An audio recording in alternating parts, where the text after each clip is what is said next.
Hi everyone, I'm Lisa and today we're going to be making an easy chicken salad. This month we're showing you how you can cook some chicken in advance that you can use in multiple recipes, but if you didn't already have the chicken ready from that recipe, then you will want to cook some chicken either in the oven or you can boil it and just season it with a little bit of salt and pepper. And then we are going to let that cool and then we will either shred it, which I can show you in a minute, or we can cut it into cubes. So once you have your cooked chicken ready for the recipe, these are the other ingredients that you will need. So I have my red onion, my Dijon mustard, salt, pepper, garlic powder, mayonnaise or plain Greek yogurt, and I'm going to use a mix of both. I have chopped pecans, grapes, and celery, and then I also have my measuring spoons out and ready. Once you have all of your ingredients ready, you can grab a nice big mixing bowl. Any bowl will do. And you want to start and add your first ingredient, which is going to be our mayonnaise and Greek yogurt mixture, if that's what you decided to use. And just go ahead and dump it in. Next, I'm going to add my salt and garlic powder and black pepper to the mix, and I already have it mixed in this little cup, so you have 1/4 teaspoon of each of those ingredients, and then you go ahead and just add it to your mayonnaise and Greek yogurt mix. And then once you've added the seasoning to the mayonnaise and yogurt mix, you can go ahead and just mix it up with a spatula or a nice big spoon. Just mix it till it's all combined. Next, we are going to start chopping up some of the fruit and vegetables for the recipe. So we are going to start with our red onion, and because it has a skin on it that we're going to get rid of, we don't need to wash it first. So I'm going to take a sharp knife, and you have to be careful when you're using this, and just go ahead and cut off the end. And then I'm going to cut off the other end, and then I'm just going to carefully peel away the skin that's left on the onion, and we are going to need about 1/4 cup of the red onion for the recipe, so I'm just going to chop up a small amount of this until we have about 1/4 cup, and then I will measure, but it doesn't have to be perfect for this recipe. So I'm going to start with about that amount. And just kind of start by chopping it with the round side facing up, and just chop it into little slices, and just be careful. And then once I have the slices that are going this way, I'm going to turn it around and I'm going to cut it the other way. And hopefully it will turn out to be pretty small. You want to have it in pretty small pieces. So I'm looking at that, and then if I want it to be about 1/4 cup, I'm going to put it in my measurement here, and that looks about right.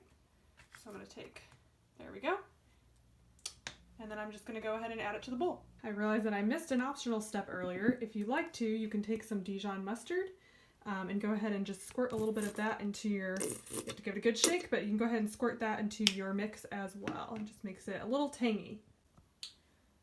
All right, next we're going to chop up some grapes, and we need about 1/2 cup of those. And your grapes you do want to wash because you're going to be eating the part that's been on the outside, so you want to make sure you get any dirt off of them.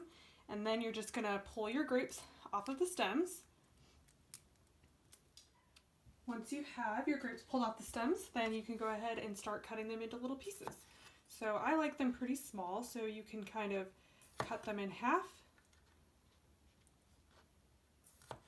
Once you have your grapes all cut into halves, I like to make them even a little bit smaller, so you can just kind of go and kind of cut some of them, save some time, just kind of put the knife through all of them and get them cut up just a little bit smaller. Once you have your grapes cut to the size you want them, then you can measure 1/2 cup and just go ahead and dump it in with the other ingredients.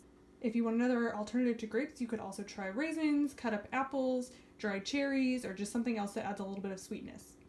The next ingredient that we want to add is our celery. So again, I made sure to wash this very thoroughly because a lot of dirt gets on the bottom of celery and you definitely don't want to eat that. So now that I have it washed, I'm ready to start cutting it. So I'm going to start by cutting off the bottom, and then I like to cut off a little bit of this little pieces at the top too.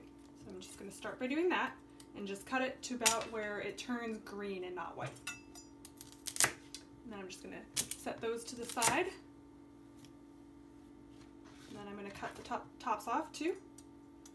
Cut it out there. And then what I'm going to do is, let's see, I'm going to cut it into some smaller pieces. And then I like to take it and cut it the long way. Be careful. Just do it just like that. And then I'm going to do the other pieces the same way. So you end up with a skinnier piece of celery.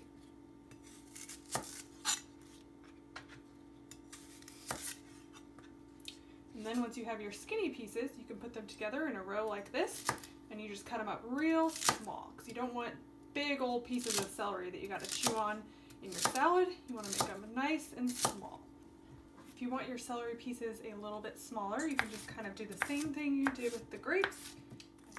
And then when they look like they're pretty small, like this about, then we can take the same measuring cup that we used to measure the grapes and the mayonnaise earlier, and then just go ahead and put celery in until you know you've got a half of a cup.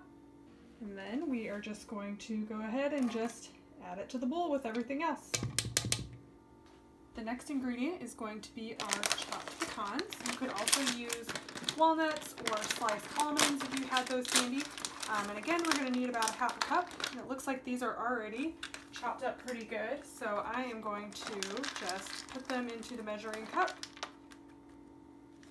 And then I'm just going to go ahead and add pecans to the mixture with everything else. So now that we've got most of the ingredients in here, we can go ahead and stir everything up, get it all nice and mixed in with our mayonnaise sauce that we created. And then we are just about ready for the chicken. So now that we have the chicken cooked and ready, I just cooked mine in the oven, and if you didn't already have it ready, you just want to cut it up into little pieces. And if you don't want to cook the chicken, you can also buy canned chicken from the store, which would be pre-cooked, and that would work great as well. So we're going to need 2 cups of this, and I am just going to go ahead and cut mine, since mine still needs to be cut. Once you have your chicken cut to the size of pieces that you want, you're going to measure 2 cups, and then I'm just going to take it and add it to the mixture with everything else. And then you're just going to give it a nice stir until everything is all the way coated and all of your sauce is all over the chicken. Once you're done stirring, it should look just about like this, and now it's ready to eat. So you can chill it in the refrigerator. Once it's done, you need to keep any leftovers in the refrigerator, but you can eat it on bread, you could eat it wrapped up in a tortilla, you could eat it with some lettuce, or you could just eat it with a fork. Either way, it should taste really yummy. Thanks so much for cooking with me, and I hope you enjoy.